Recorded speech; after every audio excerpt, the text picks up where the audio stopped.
औलाद का मोह। दिलीप और सुधांशु नाम के दो भाई थे। दिलीप की शादी कावेरी के साथ हुई और सुधांशु की शादी माया के साथ। शादी के बाद दोनों भाई अपनी अपनी पत्नी के साथ खुशी खुशी रहा करते थे। दोनों भाइयों के परिवार एक ही घर में रहता था। साथ में खाना, साथ में घूमना, कुल मिलाकर दोनों भाइयों का परिवार खुशहाल परिवार था। कुछ सालों के बाद दिलीप की पत्नी कावेरी को एक बेटा हुआ। भैया, आज मैं बहुत खुश हूँ।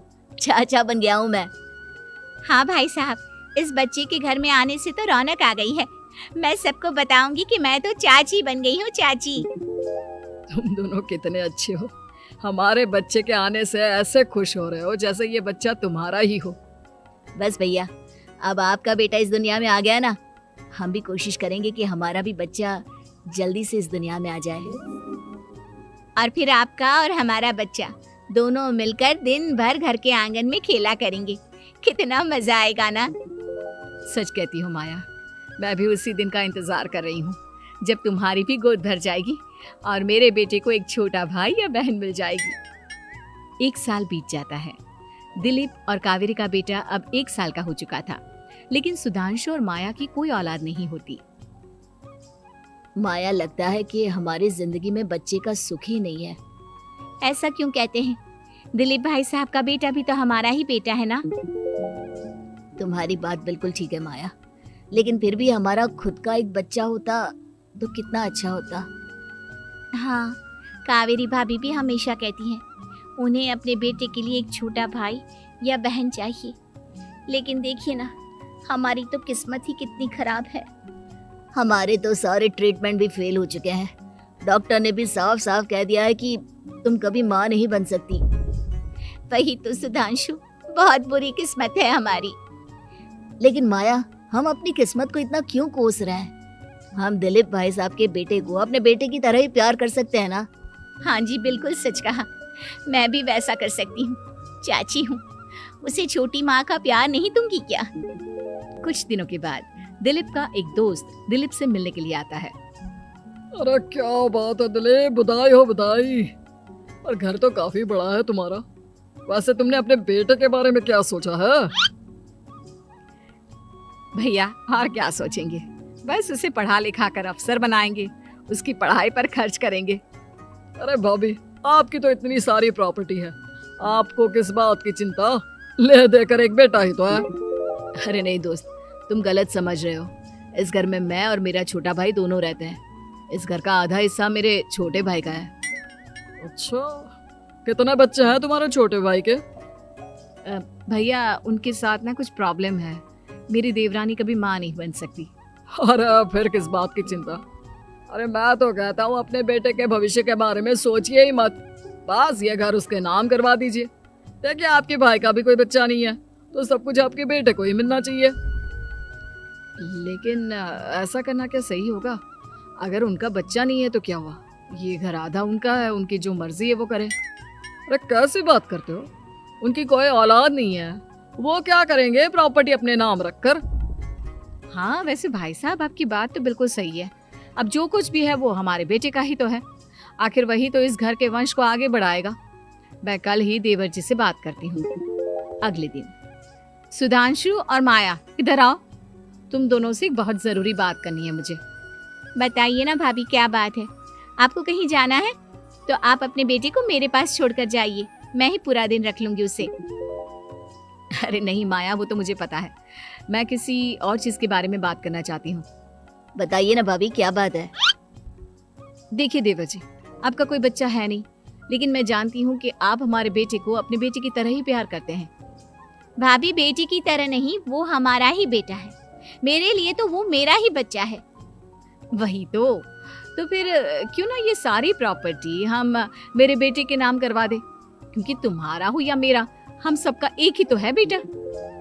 लेकिन भाभी, अभी तो वो सिर्फ 1 साल का है। अभी से प्रॉपर्टी उसके नाम करवाने का क्या मतलब है? देखिए देवर जी, जो काम जितना जल्दी हो जाए ना उतना अच्छा। आने वाले वक्त का क्या भरोसा। भाभी, भरोसा क्यों नहीं? हम तो हमेशा आपके बेटे को माँ बाप की तरह ही प्यार करेंगे। हाँ, लेकिन फिर भी मैं चाहती हूँ कि ये सारी प्रॉपर्टी मेरे बेटे के नाम हो जाए। अब मुझे नहीं लगता तुम दोनों को इसमें कोई भी परेशानी होगी, है ना? भाभी वैसे तो आप जो कह रही हैं वो बहुत जल्दबाजी है, लेकिन फिर भी अगर आपको ऐसा लगता है तो ठीक है, कल ही प्रॉपर्टी के पेपर बनवा लीजिए, मैं और माया उस पर साइन कर देंगे। इस तरह से अगले दिन प्रॉपर्टी के पेपर बनवाकर सारी प्रॉपर्टी दिलीप और कावेरी के बेटे के नाम पर करवा दी जाती है। कुछ दिनों के बाद सुधांशु, सुबह सुबह ये कौन लोग आ गए हैं तुम्हारे घर पर? भैया वो ऊपर वाला कमरा खाली पड़ा था ना, सोच रहा था किराएदार रख देता हूँ। लेकिन किराएदार रखने से पहले आपने हमसे पूछा भी नहीं। भाभी, इसमें आपसे पूछने वाली क्या बात थी? हमें एक ही कमरे की जरूरत थी, इसलिए सोचा दूसरा कमरा किराए पर दे देते हैं, कुछ इनकम हो जाएगी। अरे माया, ये सारी प्रॉपर्टी अब मेरे बेटे के नाम पर है और यहाँ पर जो कुछ भी होगा उसके लिए तुम्हें मेरी या दिलीप की परमिशन तो लेनी पड़ेगी ना। हाँ सुधांशु, तुम्हारी भाभी ठीक ही तो कह रही है। अब देखो, तुमने खुद अपने हाथों से ये प्रॉपर्टी हमारे बेटे के नाम की है, वो अभी बहुत छोटा है, तो इस घर से रिलेटेड सारे फैसले तुम्हें हमसे पूछ कर लेने चाहिए। भाभी, हमें तो लगा था कि आप हम लोगों से बहुत प्यार करती हैं, लेकिन आप तो हमारे साथ भेदभाव करने लगी। अरे, इसमें भेदभाव करने वाली क्या बात है? और मैंने कौन सा तुमसे कुछ गलत मांग लिया? अरे ले देकर मेरा बेटा इकलौता इस पूरे वंश का वारिस है, सब कुछ उसके नाम है। तुम्हें इस बात से जलन क्यों हो रही है? भाभी माया को जलन नहीं हो रही, वो तो बस ऐसे ही कह रही थी। सब जानती हूँ मैं, इसकी खुद की तो कोई औलाद पैदा नहीं हुई, बस इसीलिए जब देखो तब मेरे बेटे पर बुरी नजर डालती रहती है। देखो माया, कावेरी तुमसे बड़ी है, वो जैसा कहती है वैसा करो। और वैसे भी इस घर पर अब तुम लोगों का कोई अधिकार नहीं है, वो तो हम लोगों की भलाई समझो जो तुम्हें अभी तक यहाँ रहने दिया है। भैया आप इतने कैसे बदल गए? इस प्रॉपर्टी ने आपके दिल से हमारे लिए प्यार पूरी तरह खत्म कर दिया है क्या? इसी तरह वक्त बीतता जाता है और देखते देखते दिलीप और कावेरी का बेटा प्रणव 25 साल का हो जाता है और उसकी नौकरी लग जाती है। पापा, आज मेरा अपॉइंटमेंट लेटर आ गया है, मैंने सिंगापुर में जॉब ज्वाइन कर ली है। लेकिन प्रणव, विदेश में नौकरी करने जाने से पहले तुम्हें कम से कम अपने मम्मी पापा से एक बार पूछना चाहिए था ना। इसमें पूछने वाली क्या बात है माँ? मैं सिंगापुर जाकर जॉब करना चाहता हूँ तो करना चाहता हूँ। देखो प्रणव, हमने तुम्हारे लिए इतनी सारी प्रॉपर्टी यहाँ पर रखी हुई है, उन सब का क्या होगा?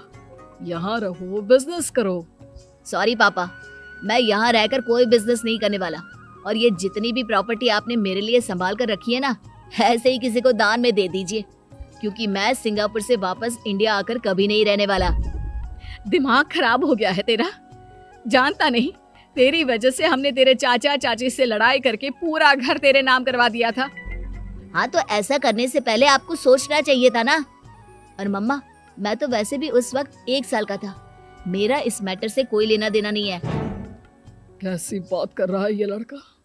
अरे तेरी वजह से अपने छोटे भाई से दुश्मनी लेकर बैठा हूं मैंने तो उसे घर से भी निकाल दिया। जानता नहीं तू, बाजू वाले घर में एक छोटा सा कमरा किराए पर लेकर रहते हैं तेरे चाचा चाची, और ये सब मैंने तेरे लिए किया। देखिए पापा, आपने जो कुछ भी किया अपने लिए किया। मैंने आपसे कब कहा था कि मुझे ये प्रॉपर्टी और घर चाहिए? और वैसे भी अपने भाई के साथ इस तरह का बिहेव करके आपने कोई अच्छा काम तो किया नहीं। तू सही कह रहा है बेटा, हमने तेरे चक्कर में अपने छोटे भाई जैसे देवर और बहन जैसी देवरानी को इस घर से निकाल दिया। बहुत बड़ी गलती हो गई मुझसे। ठीक है मॉम, तो अब आप अपनी गलती सुधारो, लेकिन मुझे तो फॉरेन जाना है, मैं वहीं जाऊंगा। अब आगे क्या करना है ये आपका डिसीजन है। और प्रणव सिंगापुर जॉब करने के लिए चला जाता है। कुछ दिनों के बाद जब दिलीप और कावेरी को अपनी गलती का एहसास होता है तो वो सुधांशु के घर पहुंचती है। सुधांशु, माया, हमें माफ कर दो, हमसे बहुत बड़ी गलती हो गई। क्या हुआ भाभी? आज इतने सालों के बाद अब हम गरीब लोगों के घर क्या करने आई हैं? भाभी, हमने तो खुशी खुशी अपने भतीजे को सब कुछ दे दिया, अब हमारे पास कुछ भी नहीं बचा है। भाई, मुझसे बहुत बड़ी गलती हो गई, जो तेरे जैसे भाई को मैंने प्रॉपर्टी के चक्कर में घर से निकाला, और जिसके लिए मैंने ये सब कुछ किया वो खुद ही विदेश चला गया। भैया भाभी, जिस बेटे के लिए आपने हम लोगों को इतनी तकलीफ दी, आपस के प्यार को बिगाड़ा, जब वही आपसे दूर चला गया तो आपको इस बात का एहसास हुआ। लेकिन माफ कीजिए, अब हम आपके साथ रहने के लिए उस घर में नहीं आ सकते। नहीं नहीं माया, ऐसा मत कहो, मुझसे बहुत बड़ी गलती हो गई। प्लीज वापस चलो, मैं वो घर फिर से तुम्हारे नाम कर देती हूँ। भाभी, मैं उस घर का क्या करूंगी? किसके लिए? मेरा कोई बच्चा नहीं। मैं तो बस जिंदगी भर आप लोगों के साथ प्यार से रहना चाहती थी। प्रणव को अपने बेटे की तरह प्यार करना चाहती थी, लेकिन आपने मुझसे वो अधिकार छीन लिया। भाभी और भैया, एक सवाल पूछना चाहता हूँ आप लोगों से। जो बच्चा कुछ ही दिन पहले दुनिया में आया हो, जिस बच्चे के भविष्य का आपको पता ही ना हो, उसके लिए अपने पुराने रिश्तों को तोड़ देना, अपने सगे रिश्तेदारों से दुश्मनी मोल लेना, उनके साथ झगड़ा करना, उनकी बेइज्जती करना, क्या ये सही है? कम से कम हमें सही वक्त का इंतजार तो करना चाहिए ना। सिर्फ प्रॉपर्टी के लिए अपने सगे भाई को घर से निकाल दिया, वो भी अपने 1 साल के बेटे के लिए। क्या ये वाकई में सही था? जवाब